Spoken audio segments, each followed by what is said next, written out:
සියලුම ගෞරවයත් මහිමයත් ප්‍රශංසාවත් ත්‍රිඑක දෙවියන් වහන්සේටම පමණක් දෙමින් අදත් සන්ධ්‍යා මෙනෙහි කිරීම සමග එක්සිත් වෙමු.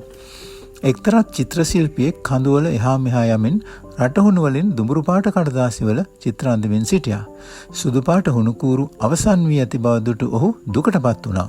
මන්ද සුදු පාට ඔහුගේ චිත්‍රවලට අත්‍යවශ්‍යව තිබුණු නිසායි. ටික වේලාවක් කල්පනා කරමින් වටපිට බලමින් සිටි ඔහු එකවරම ප්‍රීතියෙන් පිනා ගියා.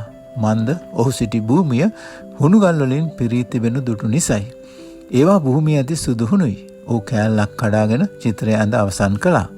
සුදුහුණු ගබඩාවක් මත වාඩි වී සිටින බව දැනගත් ඒ චිත්‍ර ශිල්පියා මෙන් ඇදිලිවන්තයන් ලෙස අපත් සිටින්නේ සැමවිටම දෙවියන් වහන්සේගේ සීමා රහිත ආත්මික මූලාශ්‍ර අසලයි. 2 පේතෘස් 1:3 පදේ කියන්නේ උන්වහන්සේගේ දිව්‍ය බලයෙන් ජීවිතයටත් දේව භක්තියටත් අදාළ වූ සියලු දේ අපට දී තිබෙන බවයි. ඇදහිල්ල, අනුග්‍රහය හෝ ප්‍රඥාව වැනි දේව භක්තියට අදාළ වූ යමක් Tamanට නැතයි අපට සිතෙනවා විය හැකියි. නමුත් අපි ක්‍රිස්තුස් වහන්සේව අදහන්නේ නම් අපට අවශ්‍ය සියල්ලත් ඊට වඩාත් අපට දී තිබෙනවා. ක්‍රිස්තුස් වහන්සේ තුලින් අපට පියාණන් වහන්සේ වෙතට යා හැකියි.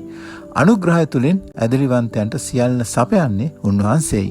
අපි මෙනෙහි කරමු.